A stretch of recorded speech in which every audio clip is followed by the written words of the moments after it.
जय हिंद दोस्तों, स्वागत है आपका अपने YouTube channel study with KP में। तो जैसा कि दोस्तों आप लोग जान रहे हैं, सीजी व्यापम के द्वारा 14 सितंबर 2025 को छत्तीसगढ़ पुलिस आरक्षक भर्ती का एग्ज़ाम आयोजित कराया गया था। तो आज के इस वीडियो में हम लोग इसी का जो है सेट बी आपके साथ यहाँ पे डिस्कस करने वाले हैं। यहाँ पे हम लोग 1 से लेकर के 100 क्वेश्चन सभी का जो है यहाँ पे आपको आंसर बताने वाले हैं, एकदम ऑथेंटिक आंसर आपको बताएंगे। और इसमें जो आपका मैथ्स और रीजनिंग का जो पोर्शन था उसको यहाँ पे सॉल्व करके भी आपको बताएंगे कि कैसे इसको सॉल्व करना था। तो इस वीडियो में आप लोग अंत तक बने रहें, अपने दोस्तों में इसे ज़्यादा से ज़्यादा शेयर करें ताकि उन तक भी यह वीडियो पहुंच सके। चलिए तो वीडियो को स्टार्ट करते हैं। यदि किसी क्वेश्चन में आपको डाउट लगता है तो आप लोग कमेंट सेक्शन में जरूर से कमेंट कर दीजिएगा। पहला क्वेश्चन था आपका जनरल नॉलेज से संबंधित, इनमें से किन राज्यों में काली मृदा पाई जाती है। अब आप लोग यहाँ पे देख पा रहे हैं कथन और कूट वाला क्वेश्चन ज़्यादा देखने को मिल रहा है यहाँ पे आज के पेपर में। तो आपका जो काली मृदा है वो कहाँ कहाँ पाई जाती है, तो महाराष्ट्र में, मध्य प्रदेश में और छत्तीसगढ़ के भी कुछ हिस्सों में पाई जाती है। तो ऑप्शन में यदि देखें तो जे के एल यह तीनों दिया गया है, इसलिए हम लोग छत्तीसगढ़ को भी लेकर के चलेंगे जो कि है ऑप्शन नंबर सी। तो इसका आंसर क्या हो जाएगा आपका, ऑप्शन नंबर सी जो है इसका सही आंसर होगा, जे के और एल। चलिए अगला देखेंगे। अगला क्वेश्चन है आपका यहाँ पे दूसरा नंबर क्वेश्चन, कंप्यूटर से संबंधित शब्दों को उनकी परिभाषाओं से मिलाइए। अब देखिए यहाँ पे दिया गया है कॉलम 1 और कॉलम 2, इसको आपको मिलान करना है। तो सीपीयू का वह भाग जो अंक गणितीय एवं तार्किक क्रियाएं करता है उसको हम लोग क्या बोलते हैं, तो उसी को एएलयू बोलते हैं। ठीक है, अर्थमेटिक लॉजिकल यूनिट। तो इसका पहला का ए ही हो जाएगा, ए का एक। दूसरा देखेंगे, प्रोसेसिंग के लिए प्रयुक्त अस्थायी मेमोरी जो रहती है उसको हम लोग क्या बोलते हैं, कैश मेमोरी बोलते हैं, ये भी सही हो जाएगा। वेब पेज ट्रांसफर करने के लिए प्रयुक्त प्रोटोकॉल क्या है, तो HTTP होगा। ठीक है, इसका भी सही मिलान है। अब आगे हम लोग देखेंगे तो डी बचा और डी का 4 हो जाएगा। ठीक है, डेटाबेस तालिका में एक अद्वितीय पहचान करता क्या है, प्राइमरी की। तो 1 2 3 4 ये सही जमा हुआ है, तो ए का 1, बी का 2, सी का 3 और डी का 4, मतलब कि ऑप्शन नंबर डी आपका यहाँ पे क्या हो जाएगा, आंसर हो जाएगा। ये क्वेश्चन यदि आप लोग हमारे यूट्यूब चैनल में हम लोग जो कंप्यूटर का क्वेश्चन किए हैं उसको यदि आप लोग देखे होंगे, 10 से 15 वीडियो है, उसी में से यहाँ पे आपका पूरा कंप्यूटर का क्वेश्चन कवर हो गया है। चलिए अगला क्वेश्चन देखते हैं। अगला क्वेश्चन है इसमें कॉलम 1 और कॉलम 2 को मिलान करना है। इसमें भी ये भी कंप्यूटर से रिलेटेड है, इसको भी हम लोग किए हुए हैं हमारे वीडियो में, आप लोग जा करके देख सकते हैं कि सीपीयू को हम लोग क्या बोलते हैं, central processing unit. P ROM क्या है आपका, प्रोग्रामेबल रीड ओनली मेमोरी। और आपका यहाँ पे प्रोग्राम जो है वो क्या है, a set of instruction for the computer to follow. ठीक है, और यहाँ आप लोग देखेंगे सॉफ्टवेयर को, तो program and application that run on a computer, ऐसे करके आप लोग इसको मिलान कर लेंगे। हिंदी में भी वैसे ही मिलान करना है आपको। ए का कौन सा हो जाएगा, 2 हो जाएगा। सीपीयू आपका 3 में दिया गया है, central processing unit. P ROM आपका जो है प्रोग्रामेबल रीड ओनली मेमोरी हो जाएगा। और आपका डी का कौन सा हो जाएगा, 1। तो इसी हिसाब से आप लोग मिलाएंगे तो तीसरा का आंसर निकल करके आ जाता है आपका ऑप्शन नंबर ए। ठीक है, ऑप्शन नंबर ए इसका क्या हो जाएगा, सही आंसर हो जाएगा। अगला देखेंगे, निम्नलिखित में से किसमें खुला परिसंचरण तंत्र पाया जाता है, तो इसका सही आंसर क्या हो जाएगा आपका, आर्थ्रोपोडा और मोलस्का। तो इसका आंसर क्या हो जाएगा, जे एंड के, मतलब कि ऑप्शन नंबर ए आपका इसका सही आंसर होगा, चौथा नंबर क्वेश्चन का। अगला देखेंगे 5वां नंबर क्वेश्चन, कंप्यूटर में छवियों को सुरक्षित करने के लिए किस फाइल प्रारूप का उपयोग किया जाता है। इसको भी आप लोग जाकर के देख सकते हैं, जितना भी कंप्यूटर का क्वेश्चन है हम लोग यहाँ पे कवर किए हुए हैं, इसको भी हम लोग यहाँ पे कवर किए हुए थे। यहाँ पे आप लोग देख सकते हैं जेपीजी और जेपीईजी, इन दोनों में हम लोग जो है छवियों को सुरक्षित करते हैं। ठीक है, तो ऑप्शन कौन कौन सा, के और एम, मतलब कि ऑप्शन नंबर बी में दिया गया है के और एम, तो इसका सही उत्तर हो जाएगा ऑप्शन नंबर बी। चलिए अगला देखेंगे। अगला क्वेश्चन है आपका 6वां नंबर क्वेश्चन, घास के मैदान में खाद्य श्रृंखला के विभिन्न पोषण स्तरों पर भाग लेने वाले निम्नलिखित जीवों को सही क्रम में व्यवस्थित करें। तो सबसे पहले तो आप लोग देखेंगे तो घास आएगा, तो एन सबसे पहले आ जाएगा। घास को खाता है कौन, टिड्डा, तो एल आएगा। उसके बाद टिड्डा को कौन खाता है, मेंढक, तो जे आएगा। उसके बाद मेंढक को कौन खाता है, सांप, तो एम। और सांप को फिर कौन खाता है, तो आपका बाज। तो यहां पे आप लोग देख सकते हैं NLJMK, तो 6वां का आपका आंसर आ जाएगा ऑप्शन नंबर सी। यहां पे आप लोग देख पा रहे हैं ऑप्शन नंबर सी में ये दिया गया है, तो इसका आंसर होगा आपका ऑप्शन नंबर सी, 6वां का। अगला देखेंगे। अगला क्वेश्चन है आपका 7वां नंबर क्वेश्चन, इसमें कॉलम 1 को कॉलम 2 से मिलान करना है, तो इसका आंसर आप लोग देख पाएंगे 7वां का है ऑप्शन नंबर बी। ठीक है, ऑप्शन नंबर बी इसका सही आंसर है। यहां पे आप लोग मिलान करेंगे तो आपका एक ही क्वेश्चन जो था यहाँ पे बाइल, इसको हम लोग देखते हैं पित्तरस, तो पित्तरस आपके यकृत से, तो सी का 4 आपका जो है केवल एक ही ऑप्शन में था जो कि है ऑप्शन नंबर बी। बाकी को इसी हिसाब से आप लोग मिला सकते थे, ए का 2। ठीक है, एमाइलेज कहाँ से, लार ग्रंथि से, बी का तीर्ण, ट्रिप्सिन का क्या है, अग्नाशय, और पित्तरस तो यकृत हो गया, और पेप्सिन का आप लोगों का जठर ग्रंथ। ऐसे करके आप लोग मिलान कर लेंगे, तो बी इसका आंसर हो जाएगा, ऑप्शन नंबर बी 7वां का। अब 8वां में देखेंगे प्रदूषकों का उनके मुख्य हानिकारक प्रभावों से मिलान कीजिए। अब देखिए इसमें कौन कौन सा प्रदूषक कौन कौन सा हानि यहाँ पे पहुंचाता है वो हम लोग देखेंगे। तो सल्फर डाइऑक्साइड आपका यहाँ पे क्या करता है, अम्लीय रस, तो सॉरी अम्लीय वर्षा करता है, तो यहाँ पे सी का 2 हो जाएगा, सी का 2। यदि आप लोग देखेंगे तो ऑप्शन नंबर सी का 2, ऑप्शन नंबर सी और ए में है। और बाकी यदि आप लोग यहाँ पे देखेंगे तो कौन कौन सा कॉमन है, सी डी दोनों में कॉमन है। अब देखते हैं बी नंबर, तो बी का आपका यहाँ पे कौन सा है, नाइट्रेट्स। तो नाइट्रेट्स आपका कौन सा यहाँ पे आ जाएगा, नाइट्रेट्स का आपका आ जाएगा अत्यधिक शैवाल वृद्धि। तो नाइट्रेट से आपका होता क्या है, अत्यधिक शैवाल वृद्धि होता है। तो यहां से आप लोग देख सकते हैं बी का आपका क्या आ जाएगा, बी का आ जाएगा 4 और सल्फर डाइऑक्साइड का आ जाएगा 2। तो यहां से आपका जो है बी और सी को यदि आप लोग जान जाते हैं तो आंसर हो जाएगा आपका ऑप्शन नंबर सी। चलिए अगला देखेंगे, अगला क्वेश्चन है आपका यहाँ पे 9वां नंबर क्वेश्चन। सिस्टेमा नेचुरे पुस्तक किसके द्वारा लिखी गई है, तो इसका आंसर क्या हो जाएगा, कैरोलस लीनियस। ठीक है, कैरोलस लीनियस इसका आंसर हो जाएगा, ऑप्शन नंबर ए। अगला देखेंगे, भारतीय संविधान में वर्णित मौलिक अधिकारों के अनुच्छेदों को क्रम के आधार पर बढ़ते क्रम में व्यवस्थित कीजिए। तो सबसे पहले हम लोग देखते हैं जो आपका मौलिक अधिकार है उसको 5 भागों में बांटा गया है। पहला तो आता है आपका समानता का अधिकार, तो सबसे पहले आपका आ जाएगा एम। समानता के बाद आता है स्वतंत्रता का अधिकार, तो एल। उसके बाद आता है शोषण के विरुद्ध अधिकार, तो के। फिर उसके बाद आता है आपका धार्मिक स्वतंत्रता का अधिकार, मतलब एन। लास्ट में आता है संस्कृति और शिक्षा संबंधी अधिकार, ओ। तो इसको भी हम लोग देखे हुए हैं, जो आपका सीजी पुलिस का हम लोग टेस्ट सीरीज लगाए थे उसमें हम लोग जो है इसको देखे हुए थे। यदि आप लोग वो वीडियो देखे होंगे तो ये क्वेश्चन भी हमने कवर किया है। तो इसका आंसर कौन सा हो जाएगा, 9वां का ऑप्शन नंबर ए। यहां सॉरी 9वां का ऑप्शन नंबर ए नहीं, एम एल के, ऐसा करके आप लोग देख पा रहे हैं, एम एल के मतलब ऑप्शन नंबर डी। तो क्वेश्चन नंबर 10 है जी, सॉरी, तो 10 का हो जाएगा ऑप्शन नंबर डी। ठीक है, 10वां का डी हो जाएगा। अगला देखेंगे, अगला क्वेश्चन है आपका 11 नंबर क्वेश्चन। यहां पे दिया गया है अभिकथन और कारण वाला। अभिकथन में दिया गया है साख मतलब कि ऋण उपयोगी होगा या नहीं, यह किसी स्थिति में शामिल जोखिम पर निर्भर करता है।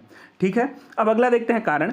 साख से मतलब कि ऋण से लाभ मिलने की संभावना कृषि क्षेत्र में सबसे अधिक है। यदि आप लोग इसको समझना चाहें तो इसका सही आंसर क्या हो जाएगा, इसको यदि आप लोग देखेंगे तो इसका आंसर हो जाएगा आपका, ये दोनों जो है सही है, अपने अपने जगह में दोनों सही हैं, लेकिन ये जो कारण है इस अभिकथन का यहाँ पे स्पष्टीकरण नहीं करता, सही व्याख्या, इसलिए इसका आंसर हो जाएगा ऑप्शन नंबर बी। ठीक है, दोनों सही हैं अपने जगह में, जो कथन दिया गया है 2 कथन ये दोनों सही हैं, लेकिन ये कारण जो है अभिकथन का सही स्पष्टीकरण नहीं करता, इसलिए आंसर होगा ऑप्शन नंबर बी। अगला देखते हैं, अगला क्वेश्चन है आपका 12 नंबर। भारत में विकसित पहला सुपर कंप्यूटर कौन सा था, तो कौन सा था जी, इसको भी हम लोग कवर किए हुए हैं हमारे कंप्यूटर की क्लास में। तो ऑप्शन नंबर बी, परम वाला जो है इसका पहला भारत का सुपर कंप्यूटर है, आंसर हो जाएगा ऑप्शन नंबर बी। अगला देखेंगे, भारत में सर्वाधिक रोजगारी है, तो देखिए सर्वाधिक रोजगार कहां से प्राप्त होता है भारत में, तो कृषि क्षेत्र से प्राप्त होता है। वहीं यदि हम लोग देखेंगे तो सबसे अधिक योगदान किसका है जीडीपी में, तो उसको आप लोग देखेंगे तो सेवा क्षेत्र का है, सेवा क्षेत्र का सबसे अधिक योगदान है। उसके बाद आपका जो है यहाँ पे उद्योग का है, फिर उसके बाद कृषि का है जीडीपी में यदि हम लोग देखेंगे योगदान तो। लेकिन रोजगार जो है सबसे अधिक कहां से मिलता है, तो कृषि क्षेत्र से मिलता है, उल्टा है। ठीक है, तो आंसर इसका हो जाएगा ऑप्शन नंबर ए। तो 13 का आप लोग ध्यान रखेंगे, ऑप्शन ए इसका आंसर हो जाएगा। अब अगला देखेंगे 14 नंबर क्वेश्चन। नेक्स्ट है आपका 14 नंबर क्वेश्चन। इसमें कॉलम 1 को कॉलम 2 से मिलान करना है। इसको तो आप लोग सभी जान रहे होंगे, रॉलेट एक्ट कब आया था, तो 1900 कब आया था, रॉलेट एक्ट 19 में आया था। तो ए का एक सभी में दिया गया है, यहाँ पे आप लोग देख सकते हैं। उसके बाद हिंद स्वराज, ये आपका आता है 1909 में। नागपुर अधिवेशन हुआ था 1920 में। प्रथम सत्याग्रह चंपारण्य वाला है आपका 1917 में। तो यदि ए और डी आप लोग जान रहे होंगे 1919 1917 जो कि दोनों ईजी है, तो डी का 4 केवल एक ही में है, ए का तो सभी में है, ए का 1, मतलब ऑप्शन नंबर डी यदि आप लोग यहां पे जान रहे होते कि प्रथम सत्याग्रह आंदोलन चंपारण्य में महात्मा गांधी जी के द्वारा 1917 में किया गया था, तो इसका आंसर आपका हो जाता ऑप्शन नंबर डी। जैसा कि आप लोग जान रहे हैं कि ये जो रॉलेट एक्ट वाला जो है हम लोग सिंगल लाइनर 1 लाइनर क्वेश्चन हम लोग किए हुए हैं। वहीं हम लोग जो है प्रथम सत्याग्रह आंदोलन जो है चंपारण सत्याग्रह का है उसको भी हम लोग किए हुए हैं, ये दोनों नहीं किए थे। लेकिन यदि आप लोग इन दोनों को ही देखे रहते हमारे वीडियो में तो आपका ये क्वेश्चन बन जाता। चलिए अगला देखते हैं, अगला क्वेश्चन है आपका यहाँ पे 15 नंबर क्वेश्चन। क्या दिया है, अभिकथन में मिल्क ऑफ मैग्नीशिया का उपयोग एंटासिड के रूप में किया जाता है। ठीक है, और अगला दिया गया है कारण, मिल्क ऑफ मैग्नीशिया एक प्रबल क्षार है। क्षार मतलब कि आपका होता है स्ट्रॉन्ग बेस बोल रहा है। ठीक है, प्रबल क्षार मतलब स्ट्रॉन्ग बेस। तो अभिकथन और कारण दोनों जो है यहाँ पे सही हैं, लेकिन ये जो कारण है ये इसका सही यहाँ पे व्याख्या नहीं करता। ये जो आपका कारण है ये अभिकथन का सही व्याख्या नहीं करता, इसलिए इसका आंसर क्या हो जाएगा, दोनों सही है लेकिन सही व्याख्या नहीं करता, इसलिए आंसर होगा ऑप्शन नंबर बी 15 का। अगला हम लोग देखेंगे क्वेश्चन नंबर 16, भारत में सर्वाधिक तांबा उत्पादक जिला कौन सा है? तो बालाघाट मध्य प्रदेश। लगभग भारत का 52% आपका जो है तांबा कहां से उत्पादित होता है? मध्य प्रदेश के बालाघाट जिले से। ठीक है, अगला देखेंगे 17 नंबर क्वेश्चन है, निम्नलिखित में से कौन से कथन सत्य है? अब यहां पे देखेंगे तो ये आपका करंट अफेयर का क्वेश्चन है। पहला दिया गया है 18 वर्ष की उम्र में डी गुकेश सबसे कम उम्र के शतरंज विश्व चैंपियनशिप बने। बिल्कुल सही है, ये पिछले साल करंट अफेयर में आपका जो है ये हाईलाइट में रहा है। अगला आप लोग देखेंगे गुकेश ने मौजूदा खिताब विजेता चीन के डिंग लीरेन को हराया है, तो ये भी सही है। इन्होंने किसको हराया था? डिंग लीरेन को, जो कि चीन की है। और गैरी कास्पारोवा ने 20 वर्ष की उम्र में विश्व शतरंज चैंपियनशिप खिताब जीता, तो ये गलत है, 20 नहीं है, ये 22 उम्र में होगा। ठीक है, और गुकेश ने विश्व चैंपियनशिप स्वीडन में जीता था, तो ये भी गलत है। विश्व शतरंज चैंपियनशिप इन्होंने जो है सिंगापुर में जीता था। ठीक है, सिंगापुर में। तो एल और एम दोनों गलत हैं, जे और के दोनों यहाँ पे क्या हैं? सही हैं। तो इसका आंसर क्या हो जाएगा? ऑप्शन नंबर ए इसका सही उत्तर हो जाएगा। ऑप्शन नंबर ए इसका सही उत्तर होगा। अगला देखेंगे, अगला क्वेश्चन है आपका यहाँ पे 18 नंबर क्वेश्चन, सांस्कृतिक महत्व के निम्नलिखित केंद्रों को उनके गौरव के चरम पर कालानुक्रमिक क्रम में व्यवस्थित करें। ये थोड़ा सा जो है टफ क्वेश्चन था, क्योंकि यहाँ मतलब एग्जाम में जो है इसको समझ पाना थोड़ा दिक्कत होता है। ठीक है, सभी अपने अपने जगह में यहाँ पे क्या थे? विख्यात थे। अब देखिए आपको जो है थोड़ा सा यहाँ पे ऑप्शन के साथ चलना पड़ेगा। तो इसमें हम लोग देखेंगे तो सबसे पहला छत्तीसगढ़ का हम लोग का, सॉरी छत्तीसगढ़ नहीं, ये भारत के ही लेवल पे हम लोग देखेंगे सबसे पहला हमारा यहाँ पे कम कौन सा होगा? तो सबसे कम आपका आ जाएगा यहाँ पे, सबसे कम विख्यात में यदि हम लोग देखें तो भीमबेटका आएगा। तो पहले नंबर पे तो भीमबेटका आ गया। ठीक है, पहले नंबर पे भीमबेटका आ गया। उसके बाद आपका धौलावीरा आएगा। ठीक है, ये धौलावीरा जो है आपका सिंधु घाटी सभ्यता संबंधित है, उतना विख्यात नहीं था, ये दूसरे नंबर पे आ गया। तीसरे नंबर पे आपका जो है यहाँ पे तक्षशिला आ जाएगा, रहने के लिए बहुत ज्यादा फेमस था, लेकिन ये नालंदा से कम था, तो ये के से पहले आएगा। एल तो के से पहले आएगा, मतलब ये तो आपका खत्म हो गया। अब इसमें आप लोग देखेंगे तो ये तीसरा नंबर पे आ गया तक्षशिला। अब चौथे नंबर पे आपका नालंदा आ जाएगा, लेकिन नालंदा वास्तव में क्या है? बाद में इसको जो है इसको क्या कर दिया गया था? नाश, इसका नष्ट कर दिया गया था, इसको तोड़ करके। ठीक है, फिर उसके बाद आप लोग देखेंगे खजुराहो, तो ये जो है सबसे ज़्यादा आपका यहाँ पे क्या रहा है? सबसे ज़्यादा फेमस रहा है। खजुराहो को जो है आज के डेट में भी सबसे ज़्यादा विख्यात आप लोग इनमें से देख सकते हैं। तो एन जो है सबसे लास्ट में आएगा, मतलब ऑप्शन नंबर सी आपका यहाँ पे आंसर होगा। अब देखना क्या है कि व्यापम जो है इसका आंसर क्या लेता है। हमारे हिसाब से इसका आंसर हो जाएगा ऑप्शन नंबर सी। चलिए अगला देखेंगे, अगला क्वेश्चन है आपका 19 नंबर क्वेश्चन। यहाँ पे दिया गया है MS वर्ड आपको किसी दस्तावेज में तालिका चित्र और हाइपरलिंक सम्मिलित करने की अनुमति देता है। बिल्कुल सही, ये तो सही कथन है। कारण दिया गया है MS वर्ड एक वर्ड प्रोसेसिंग एप्लीकेशन है जिसका उपयोग सिर्फ दस्तावेज में टाइपिंग करने के लिए किया जाता है। देखिए तो यहां तक तो सही है, यहां तक सही है, लेकिन यहां पे जो है सिर्फ करके ये गलत कर दिया, तो कारण गलत हो जाएगा। ये सिर्फ दस्तावेज में टाइपिंग करने के लिए नहीं, बाकी ये सभी काम कर सकता है, तो ये सही हो गया। दूसरा गलत, तो कथन सही है और कारण गलत है, मतलब कि आपका जो है यहां पे कौन सा सही हो जाएगा? ए सत्य है और आर असत्य, मतलब ऑप्शन नंबर सी आपका यहां पे आंसर हो जाएगा। ठीक है, चलिए अगला देखेंगे, अगला क्वेश्चन है आपका यहां पे 20 नंबर क्वेश्चन। छत्तीसगढ़ में प्रख्यात हिंदी कवि एवं लेखक विनोद कुमार शुक्ल को प्रतिष्ठित 59वें ज्ञानपीठ पुरस्कार 2024 के लिए चुना गया है।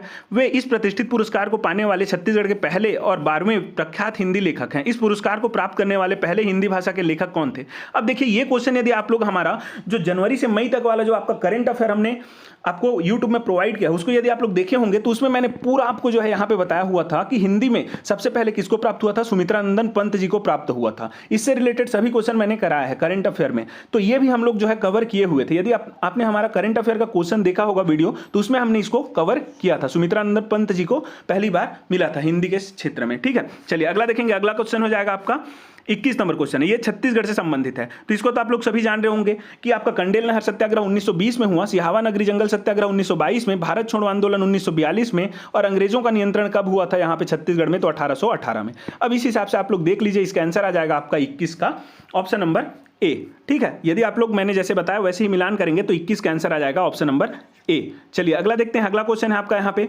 22 नंबर क्वेश्चन। छत्तीसगढ़ में नाचा के भीष्म पितामह कहा जाता है। देखिए इसको अभी हम लोग कवर किए हुए हैं हमारे वीडियो में, इसको हम लोग जान रहे हैं। कैसे याद किए थे? नाचा, नाचेंगे कब? जब मांदर बजेगा, तो मांदर से मंदराजी, तो दाऊ दुलार सिंह मंदराजी, इसका आंसर हो जाएगा ऑप्शन नंबर बी। अगला देखेंगे, अगला क्वेश्चन है आपका छत्तीसगढ़ में दीपावली पर्व को मनाने के क्रम को व्यवस्थित करें। तो देखिए दीपावली पर्व को ही हम लोग क्या बोल सकते हैं? इसी दिन हम लोग लक्ष्मी पूजा करते हैं, तो इसको हम लोग मान करके चलेंगे सेंटर में। ठीक है, तो एन सेंटर में रहा। उससे पहले हम लोग क्या करते हैं? धनतेरस मनाते हैं। धनतेरस के बाद आपका जो है नरक चौदस आता है, मतलब ये आपका जो है कार्तिक के कृष्ण पक्ष त्रयोदशी के दिन 13वें दिन में धनतेरस मनाते हैं, 14वें दिन में नरक चौदस मनाते हैं, नरक चतुर्दशी उसी को बोलते हैं। तो यहां पे आ जाएगा के।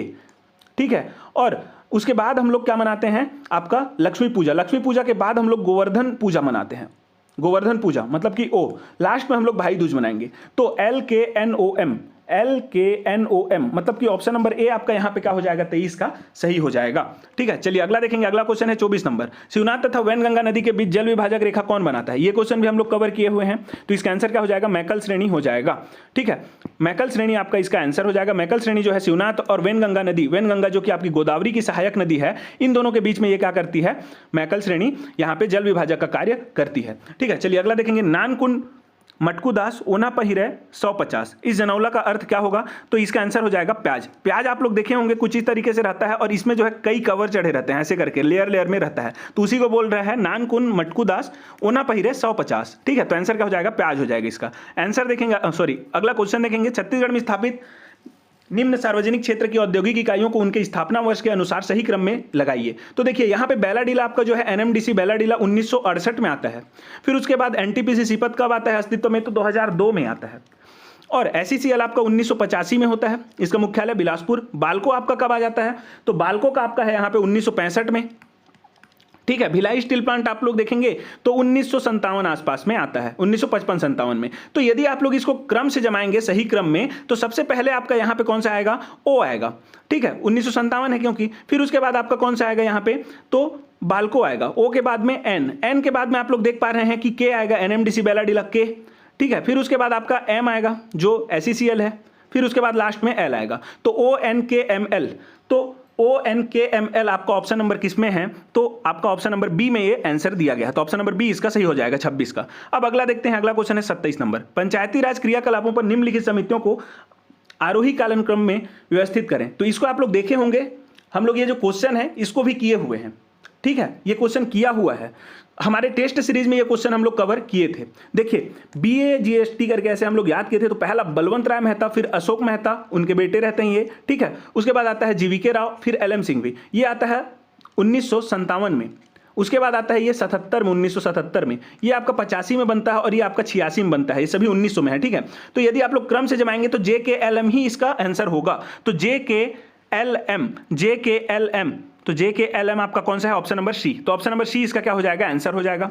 ऑप्शन नंबर सी इसका आंसर हो जाएगा। अगला देखेंगे। अगला क्वेश्चन है आपका यहाँ पे 28 नंबर क्वेश्चन।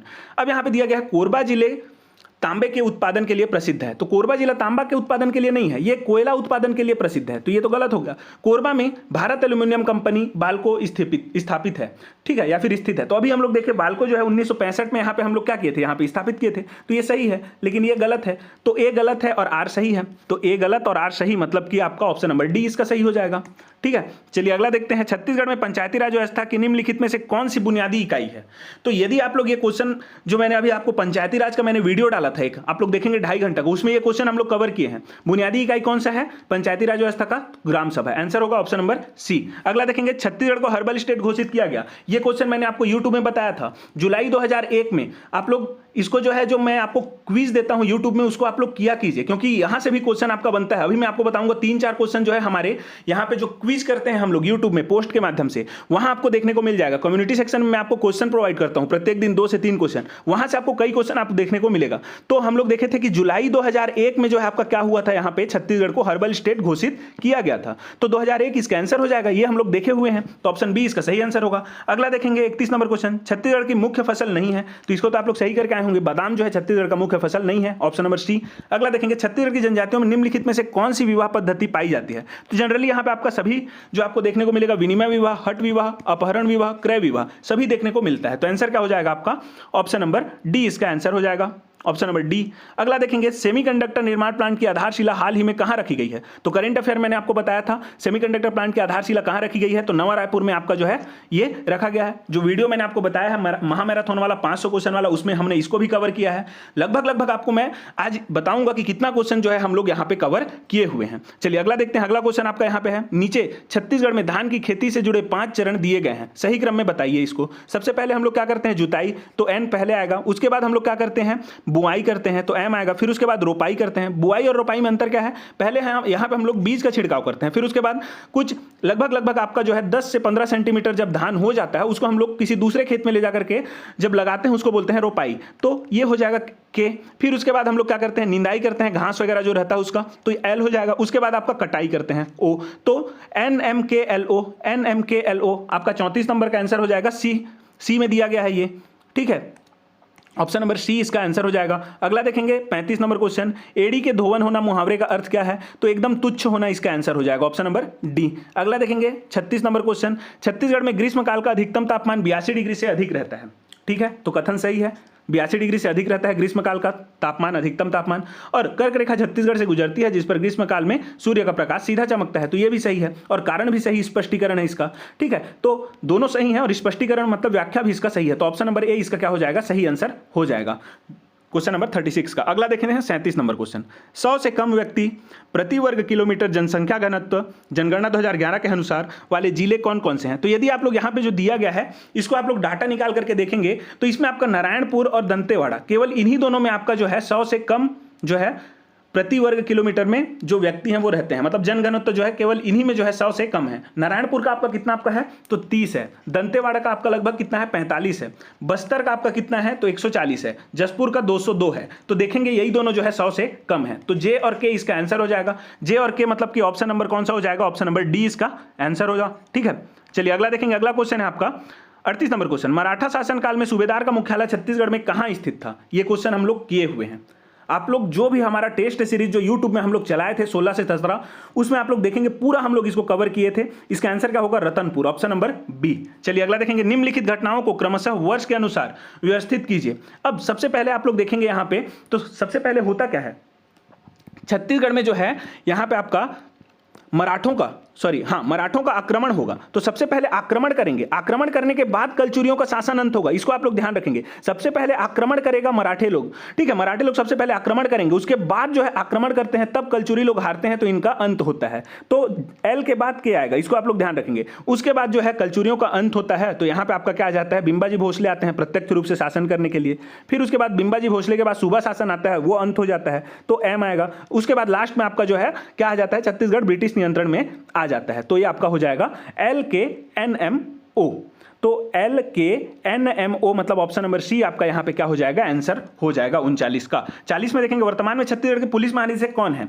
तो यदि आप लोग देखे होंगे, मैं आज ही मैंने हमारे टेलीग्राम चैनल और हमारे व्हाट्सएप ग्रुप में आपको बताया था कि पहले जो हैं वो कौन थे, श्री मोहन शुक्ल जी थे हमारे छत्तीसगढ़ पहले पुलिस महानिदेशक, और वर्तमान में जो 12वें क्रम के हमारे पुलिस महानिदेशक हैं वो कौन है, अरुण देव गौतम जी। हमारे टेलीग्राम चैनल में आप लोग जा करके देख सकते हैं, आज ही मैंने पूरा आपको लिस्ट दिया था। तो यहां से आपका एक क्वेश्चन देखने को मिल गया, ऑप्शन नंबर ए, अरुण देव गौतम जी जो है वर्तमान में छत्तीसगढ़ के पुलिस महानिदेशक हैं। अगला देखेंगे 41 नंबर क्वेश्चन, भारत में बॉक्साइड उत्पादन में छत्तीसगढ़ का कौन सा स्थान है। तो बॉक्साइड उत्पादन में छत्तीसगढ़ का तीसरा स्थान है, ऑप्शन नंबर सी इसका क्या हो जाएगा, आंसर हो जाएगा, ठीक है। अगला है छत्तीसगढ़ के कौन से जिले में टीन के भंडारण है।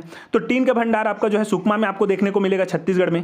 बाकी अगला देखेंगे, छत्तीसगढ़ पुलिस विभाग द्वारा महिला सुरक्षा हेतु विकसित मोबाइल ऐप है, तो इसका आंसर क्या हो जाएगा आपका, अभिव्यक्ति, ऑप्शन नंबर के, मतलब कि के जो इसमें सही है, तो ऑप्शन नंबर ए इसका सही उत्तर हो जाएगा, ठीक है, केवल के। अगला देखेंगे हम लोग, राज्य की कार्यपालिका का संवैधानिक प्रधान कौन होता है। तो राज्य की कार्यपालिका का संवैधानिक प्रधान होता है आपका राज्यपाल, ऑप्शन नंबर ए हो जाएगा इसका। ग्राम सभा की बैठक बुलाता कौन है। तो देखिए यहाँ पे कौन बुलाता है दिया गया है, लेकिन यहाँ ऑप्शन में आप लोग देखेंगे तो सरपंच नहीं दिया गया है, सरपंच इसका होना चाहिए, लेकिन सरपंच यदि आप लोग नहीं देखेंगे तो क्वेश्चन में आपका यहाँ पे क्या हो सकता है कि ग्राम सभा जो है, ग्राम सभा का बैठक कौन नहीं बुला सकता, ऐसा होना चाहिए क्वेश्चन। थोड़ा यहां पे आप लोग सुधार करेंगे, कौन नहीं बुला सकता, तो नहीं बुला सकता में आपका ग्राम पंचायत नहीं बुला सकता, ग्राम सभा का जो बैठक है वो ग्राम पंचायत नहीं बुला सकता, ठीक है, ग्राम पंचायत जो है ग्राम सभा का बैठक नहीं बुला सकता। लेकिन यहां पे क्वेश्चन में नहीं करके दिया है, ठीक है, नहीं दिया है, यहां पे प्रिंट नहीं हुआ है, शायद कि क्वेश्चन विलोपित हो सकता है, क्योंकि सरपंच बुलाता है, बाकी नहीं बुलाता है बोला गया है, तो नहीं बुलाता है यदि बोलता तो इसका आंसर होता एन। अन्यथा ये तीनों जो है यहाँ पे यदि चाहें तो बुला सकते हैं ग्राम सभा का बैठक, जनपद पंचायत, जिला पंचायत और कलेक्टर, लेकिन ग्राम पंचायत नहीं बुला सकता। तो इसका आपको देखना होगा, ये विलोपित हो सकता है 45 का, ठीक है, यदि नहीं रहता तो इसका आंसर हो जाता ऑप्शन नंबर डी। चलिए अगला देखते हैं 46 नंबर क्वेश्चन, छत्तीसगढ़ के निम्नलिखित राज्यपालों को आरोही कालक्रम में जमाइए। यदि आप लोग हमारे यूट्यूब चैनल में 2 से 3 दिन पहले जाकर के देखेंगे तो आप लोग जाकर के इसको पाएंगे कि मैंने आपको क्रम भी बताया था जो आपके हमारे छत्तीसगढ़ के राज्यपाल हैं उनका मैंने आपको क्रम बताया था। ये तो हाल ही में है, मैं पहले का बताया था। उसमें आपको देखने को मिल जाएंगे कि जो पहले के 5 से 6 आपके क्या हैं यहाँ पे राज्यपाल रहे हैं हमारे छत्तीसगढ़ के, उनका क्रम मैंने बताया था। तो उसी के बेसिस में अभी आप लोग सभी जान रहे हैं वर्तमान में रमन डेका जी हैं, एम सबसे लास्ट में आएगा, ये तो समझ में आ रहा है, एम सबसे लास्ट में आएगा। उससे पहले कौन थे? विश्वभूषण हरिचंद्रन जी थे, तो के आ जाएगा। उससे पहले कौन थे? तो अनुसुईया विखे जी थी। उससे पहले कौन थे? तो आनंदीबेन पटेल जी थी। तो JLKM आपका ऑप्शन नंबर बी में है। तो देखिए ये भी हमारे लगभग पोस्ट से ही मिलता जुलता क्वेश्चन है। तो क्वेश्चन नंबर 46 भी हम लोग देखे हुए थे, तो ऑप्शन नंबर बी इसका सही आंसर हो जाएगा। अगला देखेंगे 47 नंबर, छत्तीसगढ़ में कौन से अभ्यारण्य एक ही जिले में है? तो आप लोग को मैंने जब अभ्यारण्य वाला वीडियो में मैंने आपको बताया था, तो उसमें मैंने आपको बताया है कि आपका जो पामेड़ और भैरमगढ़ ये दोनों आपके कहाँ हैं? तो बीजापुर जिले में है। आप लोग जा करके देखिएगा, ये सभी क्वेश्चन हम लोग कवर किए हुए हैं, बीजापुर जिले में है पामेड़ और भैरमगढ़। तो के और एम इसका आंसर होगा, के और एम, ऑप्शन नंबर बी। ठीक है, चलिए अगला देखेंगे। अगला क्वेश्चन है आपका, नवा रायपुर में किस प्रकार का विशेष आर्थिक क्षेत्र विकसित किया जा रहा है? तो ये जो है आपका आईटी, मतलब कि आपका जो है एआई डाटा सेंटर, आप लोग को मैंने बताया था करंट अफेयर में, एआई डाटा सेंटर किससे रिलेटेड है? तो एआई डाटा सेंटर जाहिर सी बात है बन रहा है वहाँ नया रायपुर में। तो नया रायपुर में जो SEZ होगा, ठीक है, स्पेशल इकोनॉमिक जोन, ये आपका जो है किससे रिलेटेड होगा? तो आपका एआई से ही रिलेटेड, मतलब कि इंफॉर्मेशन टेक्नोलॉजी से ही रिलेटेड रहेगा। तो इसका आंसर क्या हो जाएगा? ऑप्शन नंबर बी इसका आंसर होगा। थोड़ा सा आप लोग कनेक्ट करके देखते तो ये आपका आंसर आ जाता, ऑप्शन नंबर बी। चलिए अगला देखते हैं। छत्तीसगढ़ में निम्नलिखित में से लाला जगदलपुरी की रचना है, तो कौन कौन सी रचना है? तो यहाँ पे जितने भी दिए गए हैं सभी इनकी रचना है। तो JKLM मतलब ऑप्शन नंबर ए इसका सही उत्तर हो जाएगा। अगला देखेंगे 50 नंबर क्वेश्चन।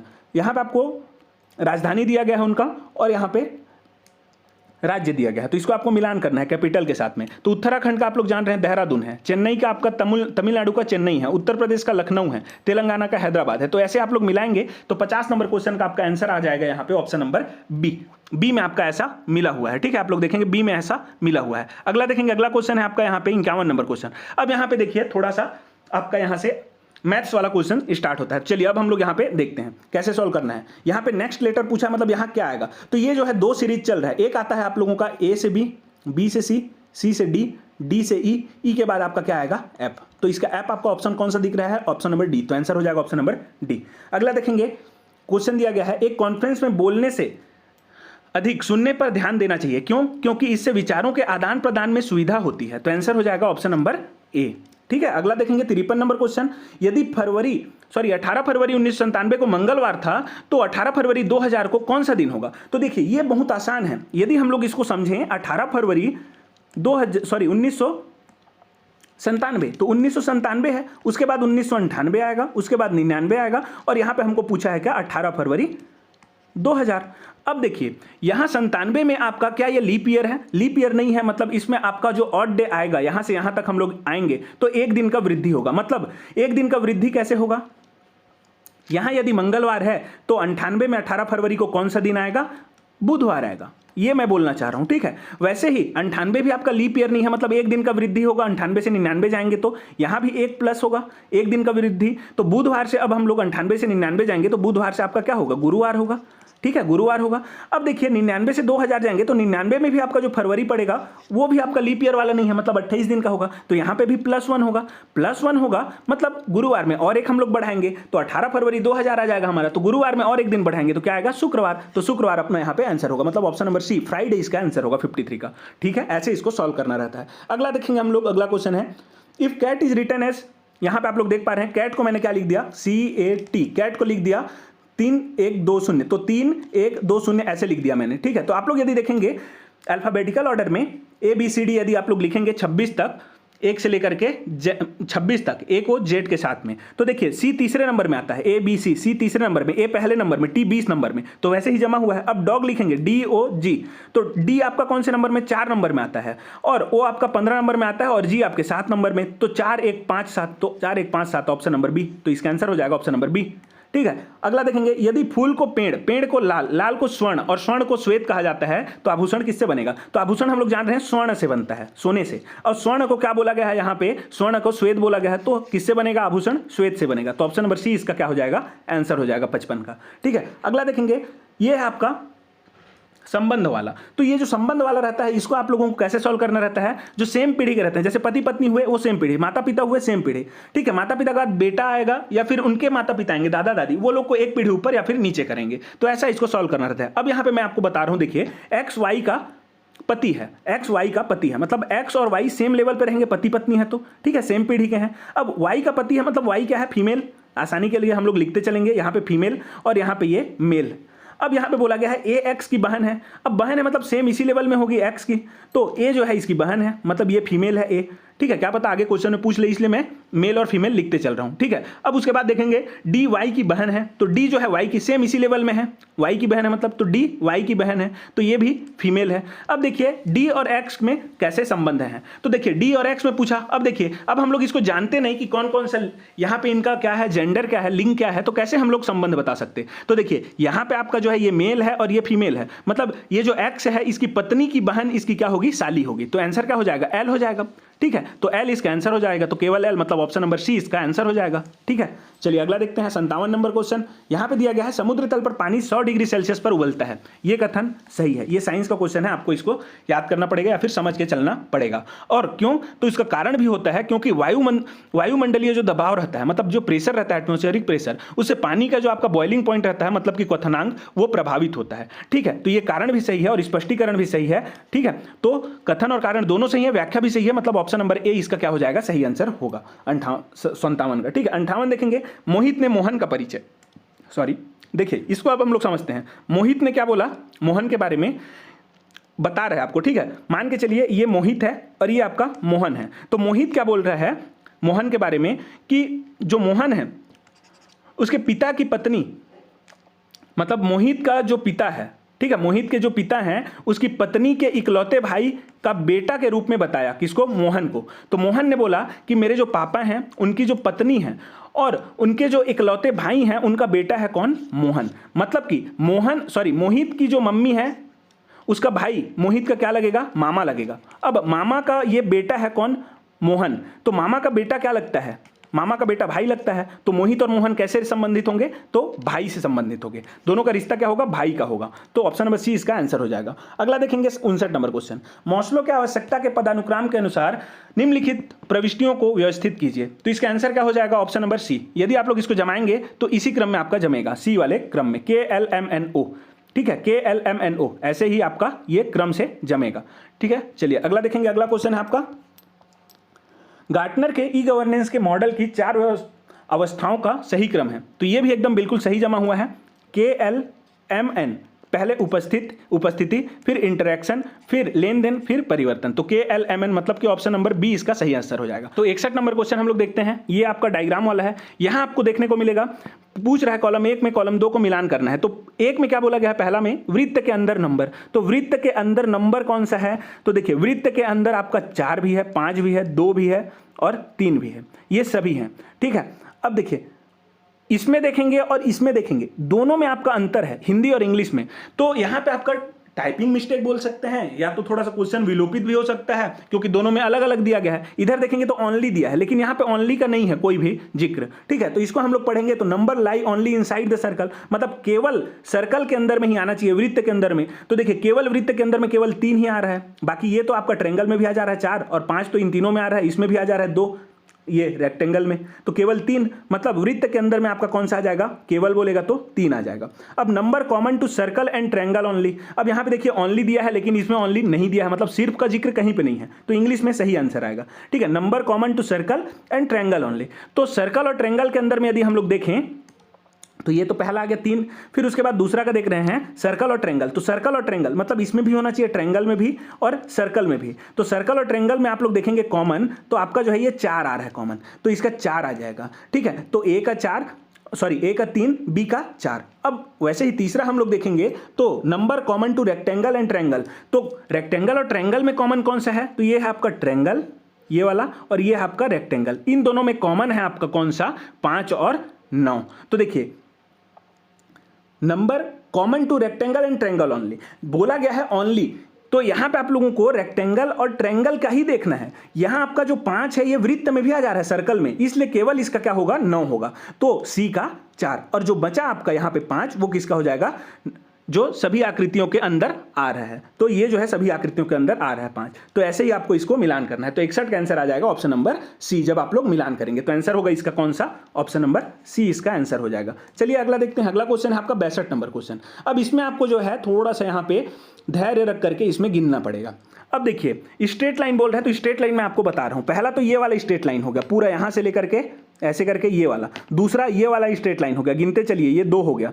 अब वैसे ही ये तीसरा वाला हो गया, ये वाला तीसरा यहां से लेकर के यहां तक, ये चौथा हो गया यहां से लेकर के यहां तक, 4 हो गए अभी तक, ठीक है 4।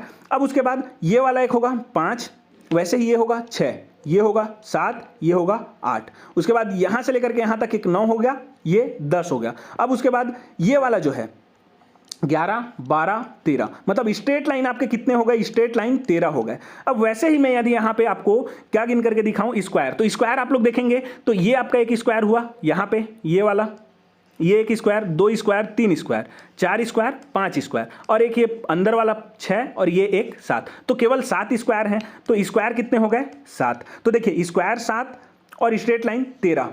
अब ये दोनों इसमें कॉमन है जे और के में। अब हमको ट्रायंगल गिनना पड़ेगा। तो ट्रायंगल हम लोग गिनते हैं, ये देखिए ये दोनों हो सकता है क्योंकि ये दोनों कॉमन है, ये दोनों हम लोग गिन लिए। अब ट्रायंगल गिनेंगे। तो ट्रायंगल आप लोग देखिए सबसे पहले तो एक इसी में मैं देखता हूं, ये वाला जो है आपका डिब्बा, इसमें मैं देखूं इस वर्ग में तो कितने ट्रायंगल हैं, तो 1, 2, 3 और ये एक 4। तो 1, 2, 3 और 4, ठीक है ये 4 हो गए।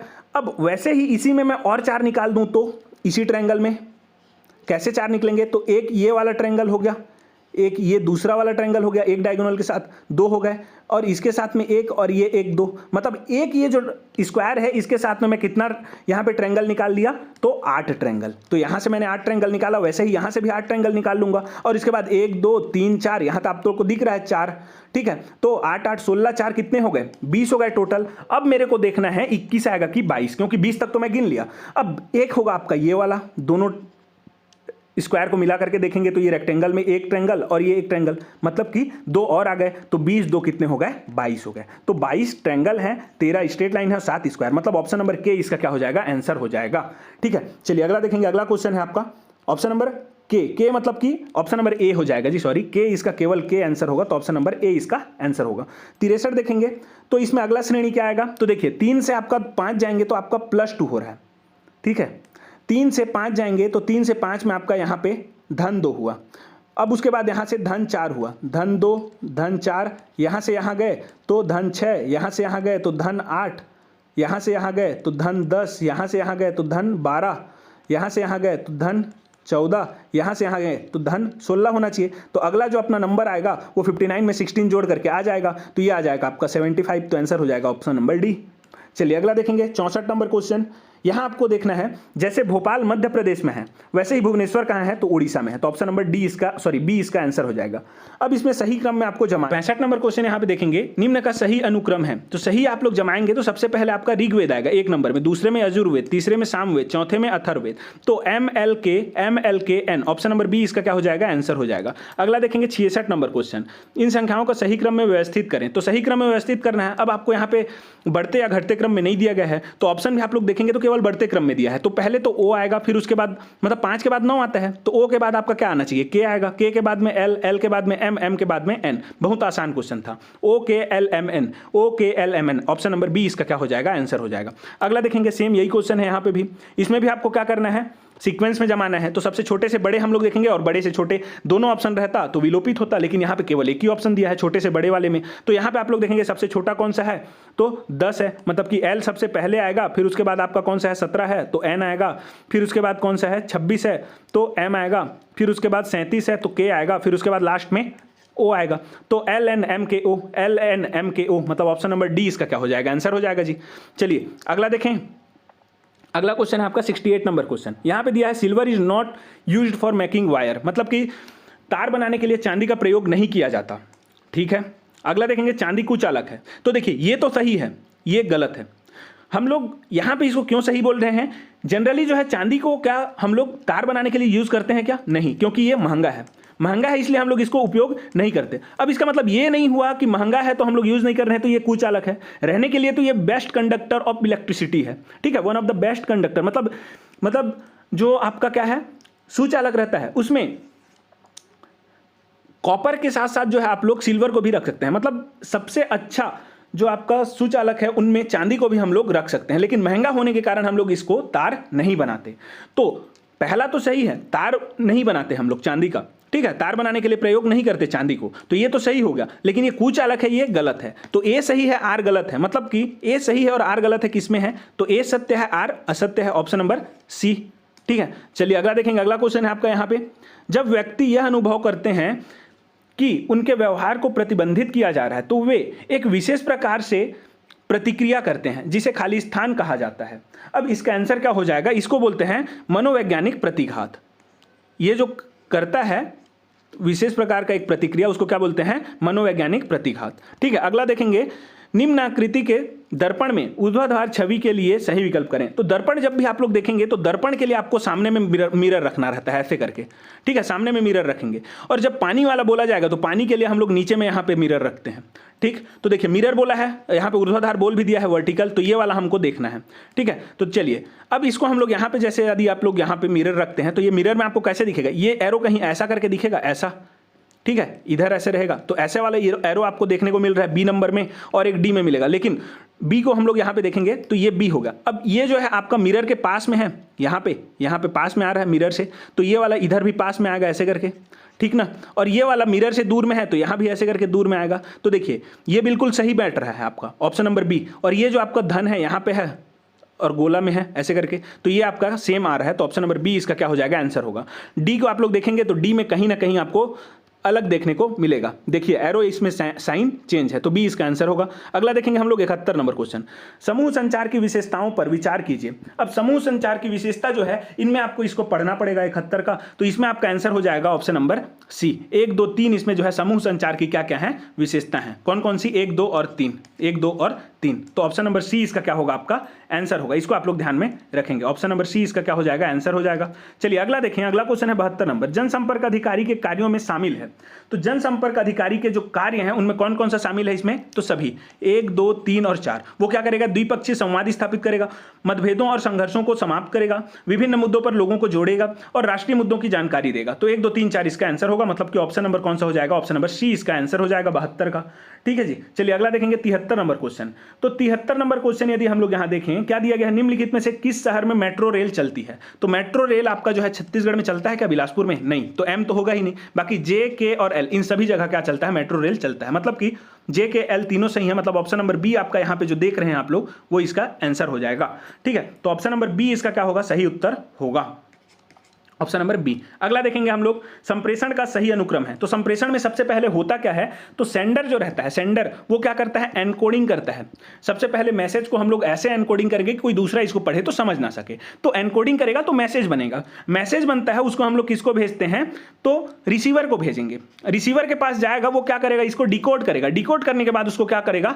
पढ़ेगा, रीड करेगा, ठीक है। तो हम लोग को इसमें क्या क्या दिया गया है इस सीरीज में? तो सेंडर दिया है ये, तो सेंडर सबसे पहले आएगा। उसके बाद आपका मैसेज दिया है ये, तो ये दूसरे नंबर पे आएगा। उसके बाद ये रिसीवर दिया है, तो रिसीवर यहाँ पे आएगा तीसरे नंबर में। रिसीवर क्या करेगा? उसको डिकोड करेगा, ठीक है, डिकोड करेगा। अब डिकोड करना है तो डिकोड यहाँ पे दिया नहीं है, रीडर दिया है, तो रीडर आपका कहाँ पे है? लास्ट में, चौथे में। तो देखिए सबसे पहले कौन सा आएगा? सेंडर। सेंडर किस में है? एल में है। उसके बाद मैसेज, तो मैसेज किस में है? के में है। उसके बाद रीडर, तो रिसीवर, तो रिसीवर किस में है? एम में है। फिर उसके बाद रीड, तो रीड किस में है? एन में है। तो एल के एम एन, एल के एम एन किस में है? तो देखिएगा ऑप्शन एल के एम एन, एल के एम एन आपका देखने को मिलेगा आपको ऑप्शन नंबर सी में। तो ऑप्शन नंबर सी इसका क्या हो जाएगा?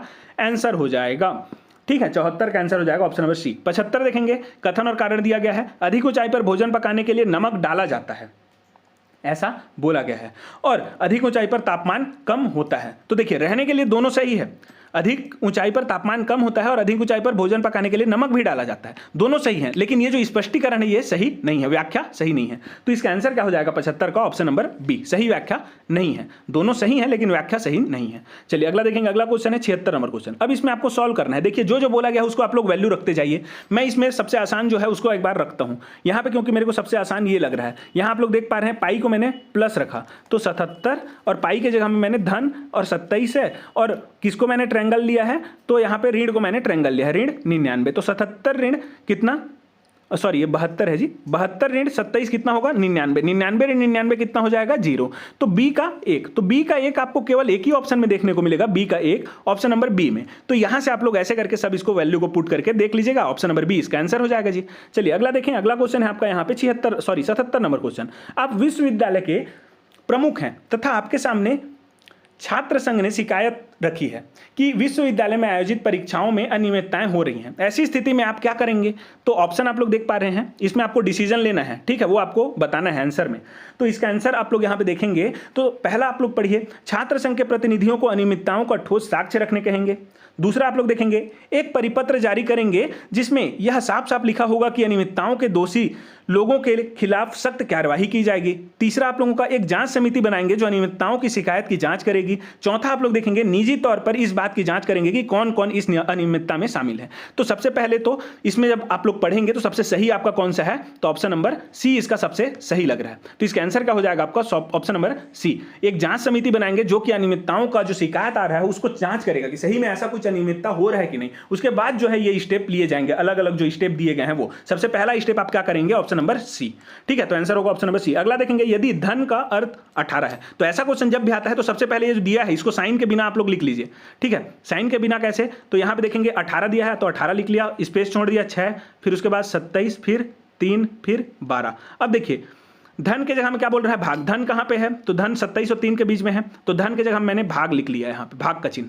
और उसके बाद ऋण के स्थान पर क्या है? धन, तो ऋण के स्थान पर धन, तो यहां पे मैंने धन कर दिया। और यहां पे दिया गया है गुणा का अर्थ है ऋण, तो गुणा का अर्थ है ऋण, तो यहां पे मैंने ऋण कर लिया। और उसके बाद भाग का अर्थ है गुणा, तो भाग का अर्थ गुणा कर दिया। सबसे पहले हम लोग भाग करते हैं तो इसको भाग देंगे तो 9 आएगा, फिर गुणा करते हैं तो 18 6 कितना होता है? 108 होता है। तो यहाँ पे ये धन का धन आ गया, ऋण 12। तो अब इसका वैल्यू कितना आ जाएगा? जब इसको सॉल्व करेंगे तो आपका ये आ जाएगा 105। तो 105 आपके ऑप्शन नंबर बी में दिया गया है, तो आंसर होगा ऑप्शन नंबर बी। अगला देखेंगे 79 नंबर क्वेश्चन। नीचे दिया आकृति में कुल कितने त्रिकोण हैं? तो इसको जब आसान दिया गया है तो आप लोग गिन सकते हैं। देखिए सबसे पहले तो आपको ये दिख रहा होगा 1 2 3 4 और 5 ट्रायंगल तो आपको दिख गए, तो 5 में लिख लिया। अब उसके बाद आपको इनके आसपास में आना है, ठीक है। या तो इनसे एक्सीड करने का कोशिश, मतलब आगे बढ़ने का कोशिश करना है। यदि होगा तो यहां पे ऑप्शन गलत हो जाएगा, और यदि नहीं बढ़ पाएंगे मतलब वही आंसर हो जाएगा जहां पे आप लोग रुकेंगे। तो 5 हम लोग गिन लिए। अब उसके बाद मैं एक गिन रहा हूं इसको, ये वाला जो ट्रायंगल आप लोग देख पा रहे हैं ये वाला, इसको मैंने 1 गिना। वैसे ही इसको मैंने 2 गिना, ये वाले को, तो 2 और लिख लिया, तो 5 और 2 हो गए, ठीक है। मतलब 7 तक मैं पहुंच गया, तो 7 तक पहुंच गया। अब मेरे को इधर आगे पहुंचना है, तो देखिए ये 2 हो गए। अब उसके बाद मैं और देखूंगा, ये दोनों तो हो गए। अब उसके बाद एक ट्रायंगल मैं इसको ले सकता हूं, एक ट्रायंगल मैं इसको ले सकता हूं, तो ये और 2 हो गए। तो 7 के बाद अब मैं कहां पहुंच गया? 7 धन 2 9 में पहुंच गया, ठीक है। अब आगे और बढ़ने का कोशिश करूंगा, तो देखिए अब यहां पे और एक आपको देखने को मिलेगा, एक ये वाला और एक ये वाला, ठीक है। 9 से आगे आप लोगों का कितना आ गया? 9 2 11 आ गया, ठीक है, 11 आ गया। अब 11 आ गया, और एक आप लोगों का ये बड़ा वाला जो है इसको हम लोग नहीं गिने थे, तो इसके साथ में एक जोड़ दिया मैं, तो ये आपका 12 आ जाएगा, ठीक है। तो टोटल इसका यहाँ पे कितना आपको ट्रायंगल देखने को मिला? 12। 12 से आप लोग आगे क्यों बढ़ेंगे? क्योंकि ऑप्शन में दिया ही नहीं है, तो 12 को हम लोग टिक कर लेंगे यहाँ आंसर, ठीक है। अगला देखेंगे 80 नंबर क्वेश्चन। तो ये जो क्वेश्चन है इसका आंसर आपका आ जाएगा ऑप्शन नंबर सी। ये इसका एक फॉर्मूला रहता है, इसका आंसर आपका कौन सा आ जाएगा? सी आ जाएगा, ठीक है। ऑप्शन नंबर सी इसका आंसर आ जाएगा। जे के और एम इसमें सही हैं। जैसे कि एक का मैं आपको यहाँ पे फॉर्मूला बता दूं, होता क्या है जब बड़ा घन रहता है ना, तो एक एन का वैल्यू निकालते हैं। बड़ा घन जो रहता है उसको हम लोग ऊपर रखते हैं, उसका साइज को, तो यहाँ 3 है। एन का वैल्यू कैसे निकालते हैं? जो बड़ा घन रहेगा उसको ऊपर में रखेंगे, साइज को उसका साइड का, और नीचे में वो जो छोटा वाला बनाना रहता है उसको। तो एन का वैल्यू यहाँ से कितना आ गया? 3 आ गया ना। तो छोटे घनों की संख्या कितनी आएगी? तो उसका फॉर्मूला रहता है इसका एन क्यूब करके। तो अब 3 का क्यूब करेंगे तो 3 का क्यूब कितना आएगा? 27। तो 27 दिया हुआ है तो इसलिए सही हो गया। वैसे ही सभी का फॉर्मूला रहता है, तो उसमें आप लोग वैल्यू पुट करेंगे तो जे के और एल इसका आपका सही आंसर आएगा। मतलब कि ऑप्शन नंबर आपका जे के और एल, सॉरी जे के एल नहीं, ऑप्शन नंबर इसका सी आएगा, जे के एम जी, जे के एम इसका सही आएगा। एल इसमें गलत आएगा, जे के एम इसमें आंसर हो जाएगा, ठीक है। तो ऑप्शन नंबर सी इसका सही हो जाएगा, ऑप्शन नंबर सी, जे के और एम, एल नहीं होगा। अगला देखेंगे, अगला क्वेश्चन है आपका यहाँ पे 81 नंबर। अब इसको आप लोग जब बराबर करेंगे, इसको दशमलव में लाएंगे, तो देखिए ऐसा जब रहता है ये वाला, तो इसको हम लोग क्या कर सकते हैं, 2/5 का कितना आएगा वैल्यू, तो इसको अब हम लोग भाग देंगे तो 0 दशमलव कितना आएगा 4, तो इसको हम लोग 0.4 के साथ जोड़ देंगे, तो यहाँ पे दशमलव है तो ये 14 दशमलव कितना आ जाएगा 4, तो 14.4 कहाँ है, ऑप्शन नंबर बी में है, तो आंसर हो जाएगा। अगला देखेंगे, कार की चाल 72 किलोमीटर प्रति घंटा है, इसको मीटर पर सेकंड में बदलना है, तो क्या करते हैं, मीटर पर सेकंड बदलने के लिए 5/18 से गुणा करते हैं, ठीक है। जो नहीं जानते उनको मैं बता दूं कि किलोमीटर में कितना होता है मीटर, 1 किलोमीटर में 1000 मीटर और 1 घंटा में 3600 सेकंड होता है, तो ये दोनों जीरो कट गए और 36 एक कम 36 दूनी 72, तो 10 दूनी 20, यहाँ से भी आंसर आ गया, और 18 एक कम 18 चौक 5 चौक 20, यहाँ से भी आंसर आ गया, तो 20 इसका क्या हो जाएगा, आंसर होगा 20 मीटर पर सेकंड। चलिए अगला देखते हैं, संख्याओं में संक्रियाओं का सही क्रम है। अब सही क्रम कौन सा है इसमें ऑपरेशन का, तो बोर्ड मास आप लोग पढ़ते हैं BODMAS, तो B से आपका क्या आता है ब्रैकेट, O से आता है ऑफ, जो आपका ऑफ ऐसा लिखा रहता है वो, ठीक है, ब्रैकेट ये ऑफ जे ऑफ करके लिखा रहता है, तो ऑफ का मतलब भी मल्टीप्लाई होता है और एम का मतलब भी मल्टीप्लाई होता है, लेकिन ये ऑफ वाले को हम लोग पहले सॉल्व करते हैं, ठीक है। तो बी आएगा बोर्ड ब्रैकेट ओपन, तो ओपन ब्रैकेट पहले आ जाएगा, फिर उसके बाद ऑफ आएगा, तो ऑफ का नहीं दिया है, फिर डिवाइड आएगा, फिर मल्टीप्लीकेशन आएगा, फिर एडिशन आएगा, फिर यहाँ पे सब्सट्रैक्शन, तो ABCDE जो जमा है वो आपका सही आंसर होगा, मतलब ऑप्शन नंबर बी आपका यहाँ पे सही आंसर होगा।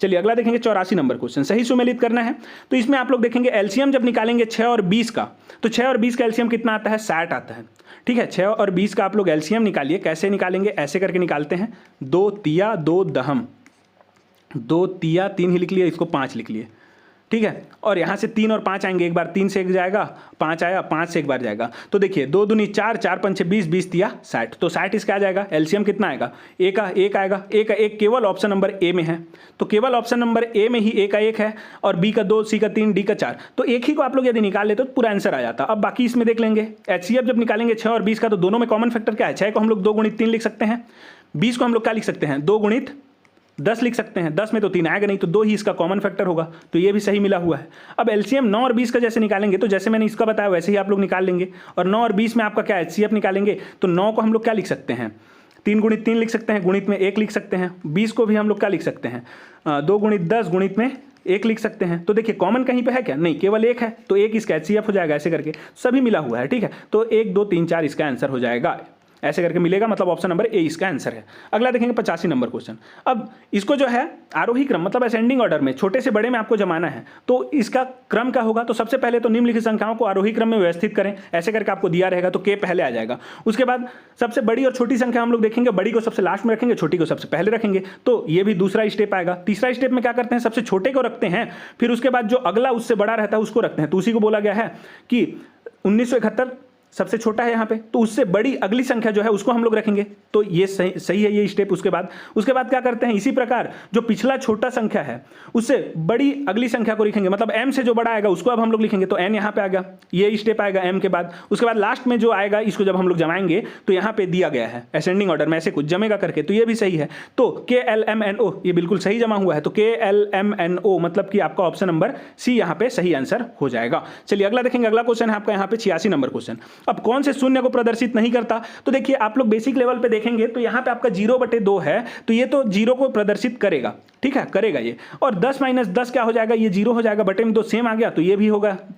अब उसके बाद देखेंगे 0 × 0, तो इसको भी हम लोग 0 मान सकते हैं बेसिक लेवल पे, ठीक है, और 1 धन 0 कितना आएगा, 1 ही आएगा, ये तो 0 आ ही नहीं रहा, तो शून्य को प्रदर्शित नहीं करता, मतलब ऑप्शन नंबर ए आपका क्या हो जाएगा यहाँ पे आंसर, क्योंकि यहाँ पे 1 को प्रदर्शित कर रहे हैं। अगला देखेंगे, अगला क्वेश्चन है आपका यहाँ 87 नंबर क्वेश्चन, A अनुपात B कितना है, तो ये वाला जब क्वेश्चन रहता है ना A अनुपात B, B अनुपात C ऐसा वाला, तो इसको ऐसे आप लोग लिख लीजिए ABC करके, और AB कितना दिया है 3:5, उसके बाद BC कितना दिया है 7:2, और उसके बाद क्या करते हैं, यहाँ पे C के पास खाली है तो ये 5 को ही इधर लिख लिए, और यहाँ पे A के पास खाली है तो 7 को ही इधर लिख लिया। अब इसको जो है हम लोग गुणा कर देंगे, जितना भी लाइन है वैसे हम लोग गुणा कर देंगे, जैसे एक लाइन और रहता तो ये तीनों को ऐसे गुणा करते नीचे के जाते जाते, तो 7 × 21 आया 21, अनुपात 7 × 5 = 35 आया, और अनुपात 5 × 2 = 10, और ए और सी का हम लोगों को पूछा है अनुपात, तो ए और सी मतलब 21:10, तो ऑप्शन नंबर ए इसका सही हो जाएगा जी आंसर। 21:10। ठीक है, चलिए अगला देखेंगे। लाभ प्रतिशत की गणना करने के लिए निम्नलिखित में से कौन सा क्रम सही है? तो लाभ प्रतिशत जब भी हम लोग गणना करते हैं तो क्या करते हैं, सबसे पहले हम लोग लागत मूल्य और विक्रय मूल्य निर्धारित करते हैं, एसपी और सीपी हम लोग देखते हैं। इसी के तो बेसिस में हम लोग क्या करेंगे, एसपी और सीपी के बेसिस में ही हम लोग लाभ प्रतिशत निकालेंगे ना। लाभ निकालने के लिए क्या करते हैं हम लोग, एसपी जाहिर सी बात है बड़ा होगा जब लाभ होगा, तो विक्रय मूल्य जो है क्रय मूल्य से बड़ा होगा, तो एसपी में से सीपी को माइनस करेंगे तो ये हमारा लाभ निकल करके आया। ये पहला स्टेप हुआ, एसपी और सीपी निकालना, तो एन पहला स्टेप हो गया। उसके बाद हम लोग क्या करते हैं, लाभ निकालते हैं। तो लाभ कैसे निकालेंगे, लाभ की राशि की गणना करेंगे, लाभ राशि की गणना। तो दूसरे नंबर पे के आ जाएगा, एसपी माइनस सीपी कर देंगे। जब एसपी और सीपी हमको पता चल गया तो दूसरे नंबर पे इन दोनों का माइनस करके वैल्यू निकालेंगे, तो के आ गया। फिर उसके बाद क्या करते हैं, इसको हम लोग लागत मूल्य से भाग करते हैं, मतलब सीपी से भाग देंगे, तो तीसरे स्टेप में कौन सा आ जाएगा, एल आ जाएगा।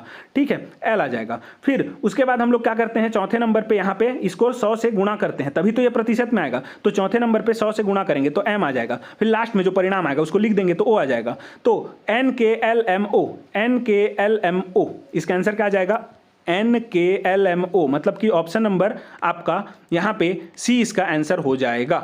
ठीक है, ऑप्शन नंबर सी इसका आंसर हो जाएगा। अगला क्वेश्चन है, निम्नलिखित में से कौन शून्य को प्रदर्शित नहीं करता? ये सब क्वेश्चन तो देख लिए थे ना, 88 तक देख लिए हैं। अगला क्वेश्चन देखेंगे 89 नंबर क्वेश्चन, भिन्न को दशमलव के रूप में व्यक्त करने के चरणों को क्रमबद्ध करें। तो 89 नंबर क्वेश्चन जब आप लोग देखेंगे तो सबसे पहले हम लोग यहाँ पे क्या करते हैं, तो ये जो है इसको हम लोग देखेंगे। सबसे पहले क्वेश्चन को क्या बोला गया है, इसको दशमलव में व्यक्त करें करके, तो ये पहला नंबर में आ गया। दूसरे नंबर पे हम लोग क्या करेंगे, यहाँ पे उसको जो हर रहता है, मतलब ये जो नीचे वाला रहता है उसको हर बोलते हैं, ऊपर वाले को अंश बोलते हैं, तो इसको हम लोग 100 के बराबर में लाएंगे। तो हर को 100 के बराबर में लाएंगे, ये दूसरा स्टेप हो गया। अब उसके बाद क्या हो जाएगा, अंश और हर को 4 से गुणा करेंगे। देखिए इसको 100 के बराबर में लाने के लिए, हर को 100 के बराबर में लाने के लिए 4 से गुणा करना पड़ेगा, 25 चौक 100 आएगा। तो केवल नीचे को ही तो हम लोग गुणा नहीं कर सकते, बराबर रखने के लिए ऊपर में भी गुणा करना पड़ेगा। तो अंश और हर को 4 से गुणा करेंगे, तो ये तीसरा स्टेप आ गया।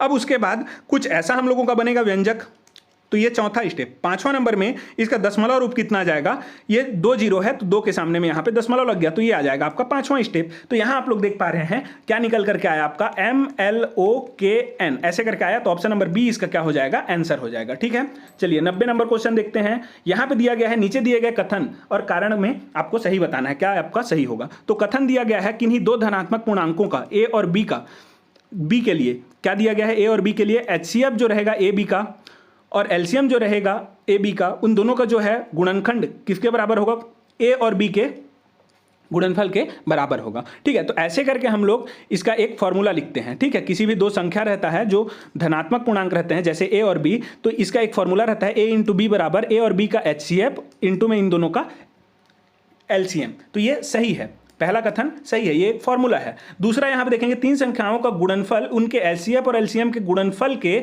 बराबर नहीं होता बोला है। ठीक है, तो नहीं होता बोला है इसलिए ये सही है कारण।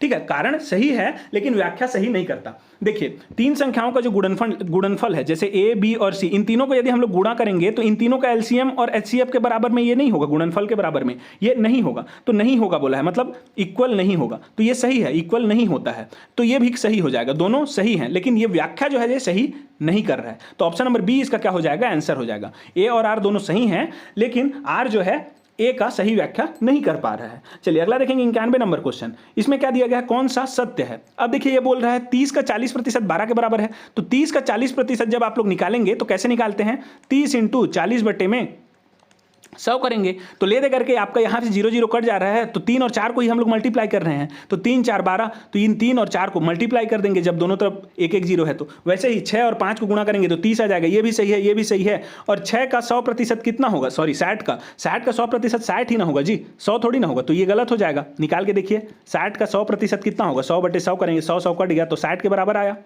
तो ये तो गलत हो गया। और 8 का 10% कितना होगा, 8 का 10% आपका हो जाएगा 0.8। ये देखिए 8 बटे 10 आया तो 0.8 होगा ना कि 1, तो ये भी गलत हो गया। तो कौन कौन सा सही है, जे और के, तो आंसर कौन सा हो जाएगा, ऑप्शन नंबर ए इसका सही आंसर हो जाएगा।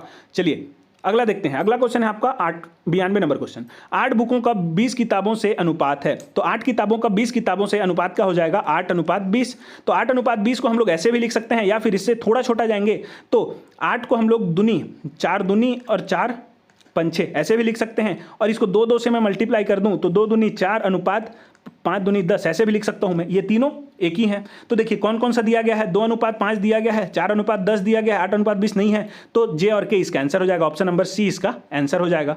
ठीक है, चलिए अगला क्वेश्चन हो जाएगा 93 नंबर क्वेश्चन। 1400 रुपए का 6% वार्षिक साधारण ब्याज की दर से 2.5 साल का साधारण ब्याज क्या होगा। तो साधारण ब्याज का फॉर्मूला होता है S = PRT बटे में 100, SI का मान। तो SI का मान ही पूछा है, तो P का मान दिया है यहाँ पे 1400, इंटू में R दिया है आपका 6, T दिया है 2.5 साल। तो 2.5 साल को मैं क्या लिख सकता हूँ, 2.5 बटे में आपका यहाँ पे 100, ये वाला 100, 2 जीरो कट गया, 2 जीरो कट गया।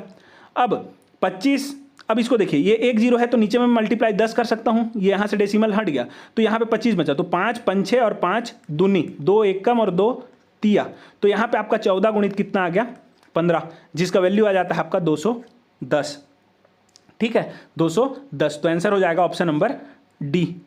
चलिए अगला देखेंगे 94 नंबर क्वेश्चन। 8% ब्याज दर से 10 वर्षों का साधारण ब्याज 17,600 रुपए है, तो मूलधन क्या होगा। अब यहाँ पे मूलधन पूछा है, ध्यान रखेंगे मूलधन पूछा है यहाँ पे, मतलब पी पूछा है। अब हम लोग जान रहे हैं SI = PRT बटे में 100 होता है।